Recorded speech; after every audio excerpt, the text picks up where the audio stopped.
Hello everyone and welcome to the third episode of Tech Life Without Walls. In today's episode, we're going to be taking a look at one of the systems that I forgot to show in my first episode. Before I start, I'd like to thank you all for supporting the show so far. More episodes will be on the way. I apologize, I've been very busy with work lately, but I'll be pushing through and I'm almost nearing 17,000 subscribers. So this will probably be my 17,000 subscriber special, probably. So anyways, let's start it up.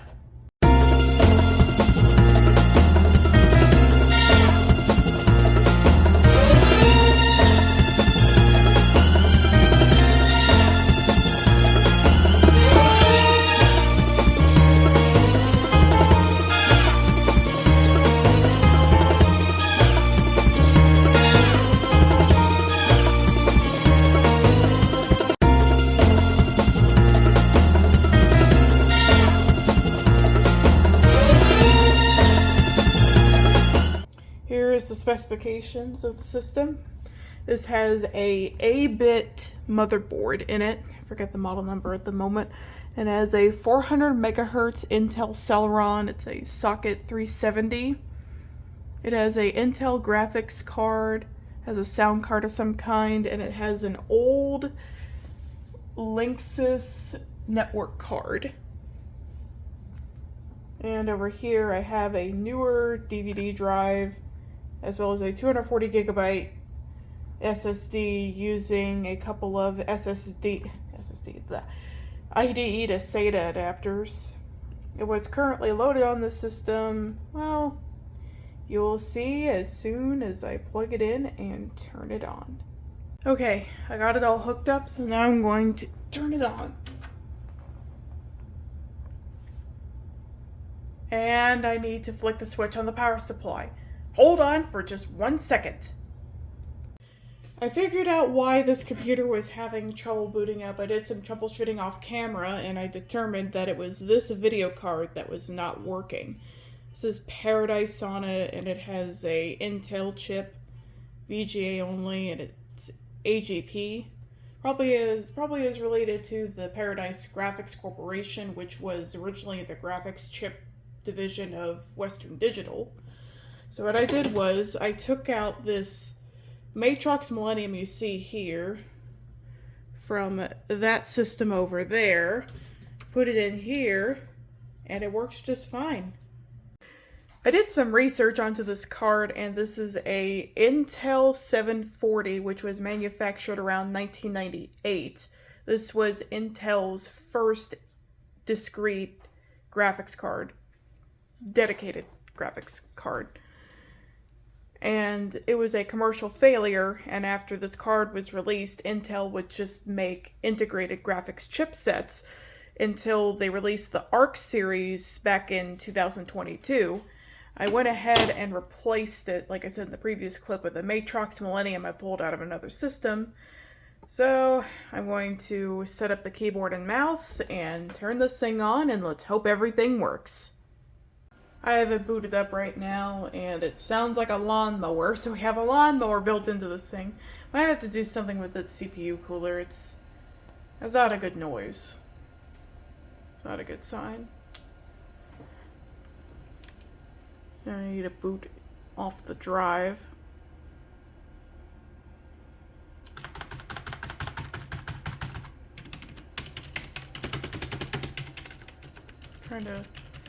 Is the keyboard working? Keyboard is not working. Hold on. I switched USB ports and let's hope it works.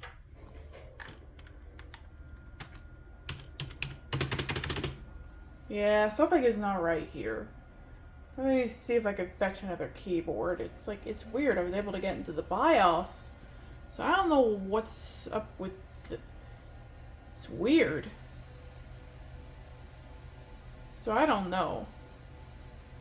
This keyboard die or anything? I'll see if I can try to fix it.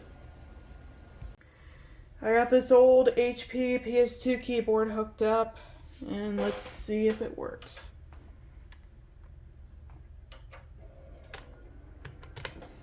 Hey, I saw the lights flash. And that is still a horrible noise. I'll look at the keyboard later. Maybe I just need to set up and see what's going on with it.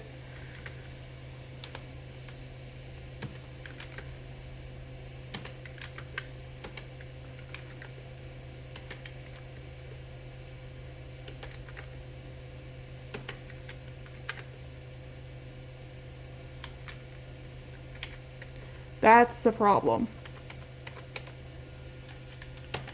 It was set so it would be only with the OS, not the BIOS.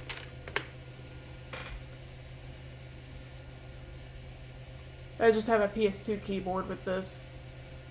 It's weird. I don't have any PS2 mice. May need to get a new CPU cooler for this thing. What the... What the heck? That's weird. Okay, this system is just goofy. That was super weird. It was like... I don't know. I don't know. It just looked all weird. It's supposed to be a Patriot Elite burst, but it got all messed up. I was like, that's just weird. So we're loading into the Windows 2000 setup. This is going to be an entertaining episode. I will see you all when it heads into the format screen. Now we're in the setup after it...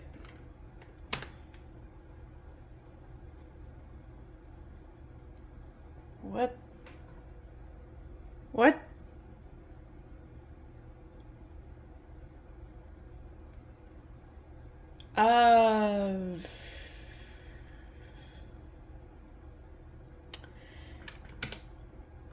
I don't know.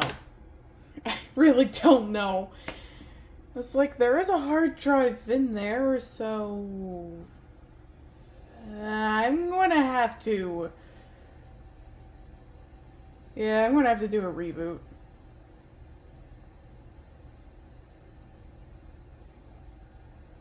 Let's see what's going on.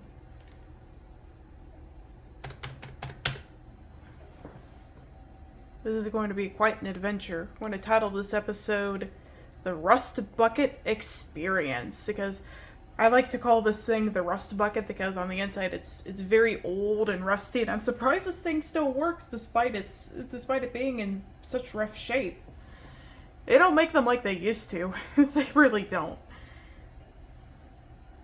And we have a blue screen. Yay. Well, let's do a hard shutdown. Now we're in the setup. Please show me I have a hard drive. And looks like it's working. And yes, I read through all that. Okay. I'm going to delete this partition. This has a copy of Windows Vista on it that I installed on another system. Would you like to continue? Yes. There's the key. Okay. I'll install it and I'll format it. There we go. Hard to see because my pencil cup is covering that part of the screen, but this will take a while, so I'll let you know when it's finished installing. Well, finished formatting, I meant to say. It's currently at 42, 43, 44% right now, and it will be ready soon. Well, it finished formatting. Now I'm just waiting to copy the files, and it will take a while, so I'll let you know when that is finished too. Okay, now it's at 77%, and here's my kitty, Abby. She loves it when I play around with computers. Currently at 80% now, so 20 more percent to go, and it will be done. Right, Abby? Now it's telling me to reboot, which I will do that right now. I apologize if it's noisy.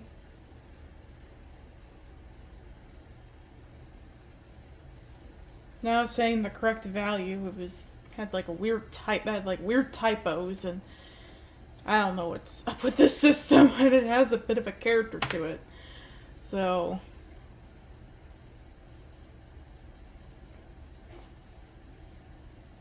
now it's booting into Windows 2000. This is the boot screen. I always loved the Windows 2000 and the Windows Millennium Edition boot screens. It looks like we're about to install.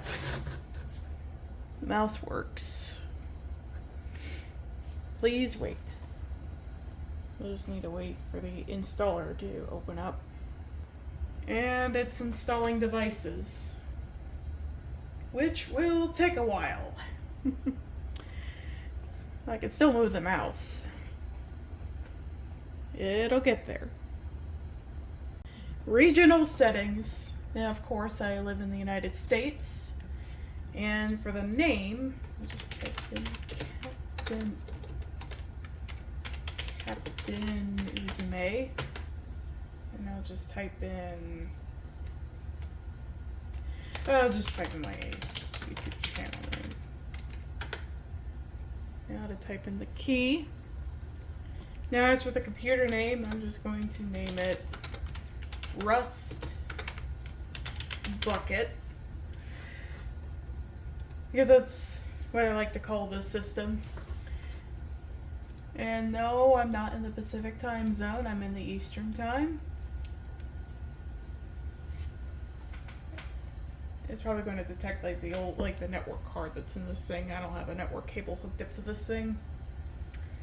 I was going to transfer files via USB anyway, because Windows 2000 is better USB support than Windows 98 and 95. I am aware there is a third-party driver for Windows 95 to add USB thumb drive support. I'll do typical settings. No, I'm not on a network, or is on a network without a domain. There isn't even a domain for this thing hooked up, so I'm just going to let it copy the files, and I'll let you know when that's finished. Now it's installing the start menu items, and I'll register the components, save the settings, and remove any temporary files used.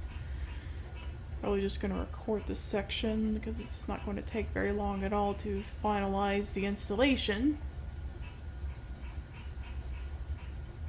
I've only really used Windows 2000 via VMs before.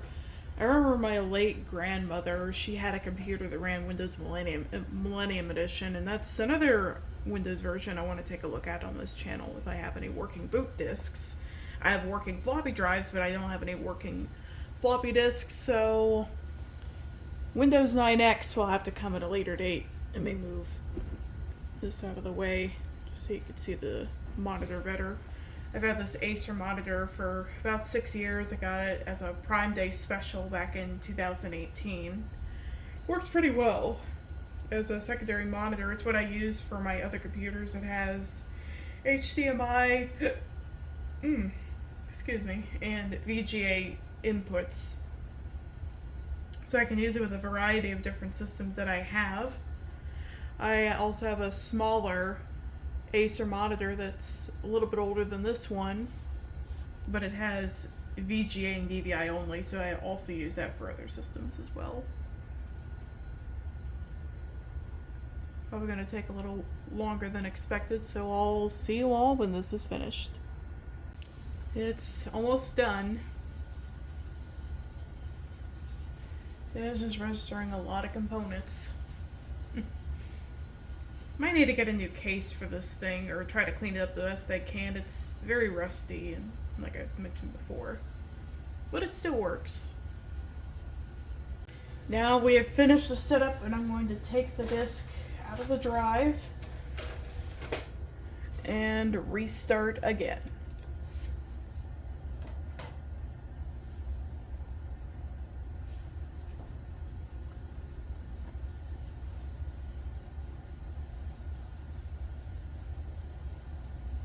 Does anybody remember this BIOS screen with the Energy Store logo on it? It's very nostalgic, honestly. For me, it makes me think of this old Windows 95 computer my childhood friend's grandmother had. I remember it had a Quantum Fireball hard drive in it, but I can't remember what CPU it was. It was probably may have been a Pentium. I don't know. Booting into Windows 2000.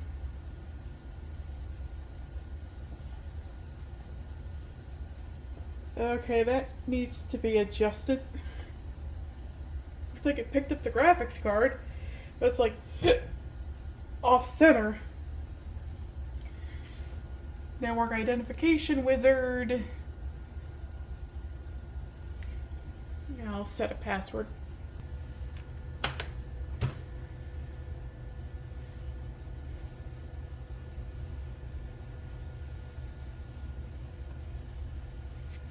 Yeah, this needs to be adjusted. Wanted boots have all. I'll see if I can change the screen resolution, if it can load. It is booted into the desktop. What I had to do was I had to change the screen resolution because it was set to 1920 by 1080, which is the native resolution of this monitor, and it was like completely off center. So I had to take it down to 1024 by 768. Let me move this out of the way so I can see the start button. Let's go to my computer. This is running Windows 2000 Service Pack 3. Doesn't show like the proper CPU, but it's a 400 megahertz socket 370 Intel Celeron. Let's go to Device Manager. If you don't do that, hold on. This is a standard PC. It detects the disk drive as a Patriot Burst Elite 240 gig, which I recommend if yours works. I recommend like a 240 gig, probably by Patriot or Kingston or Crucial or just any brand out there for a system like this. The display adapters, it's a Matrox Millennium 2 PCI to replace the AGP Intel 740 that stopped working. So I pulled this out of another system and it works just fine. The DVD drive is an Asus DVD RAM. I need to check that LG drive that doesn't work anymore. Standard floppy controller, keyboards, it's detecting like a PS2. Network adapters, WinBond, W89C 940 PCI Ethernet adapter. It's probably that Linksys card that's in here. And no audio drivers enabled, and has like all the chipsets that it has. A Pentium 2 based Celeron. It's not any of the NetBurst ones. This came out before that. This CPU came out when the Pentium 3 was on its way. So this makes sense it would be a Pentium 2 based. So this is my installation adventure of Windows 2000. I don't have any games loaded, but I can just play like a little bit of solitaire.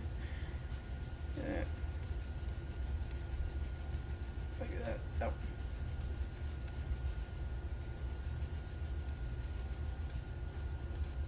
Haven't played solitaire in a while. Yeah. Club, not spade. But yeah.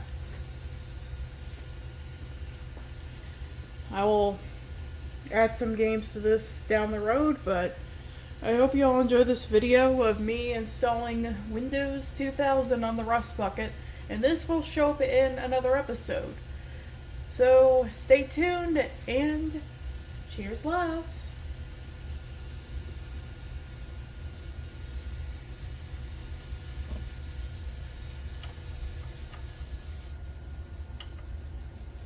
If this thing can shut down. And I turned it back on again. Magnetics. The magic of magnetics is the power of magnetics. You better get your build on, cause the thriller is on. Go on and click it, gotta stick it, gotta trick it all out. Magnetics. The magic of magnetics is the power of magnetics. Go and stack if you can hang it, take it, hang it, spin it, clang it. First you break it, then you break it, you can build it again. The magic of magnetics is the power of magnetics. Got invisible ability to mag the base. throw away the throw goes in your magnet case. Magnetics. MagnaCase comes with Magna Base and everything you see here.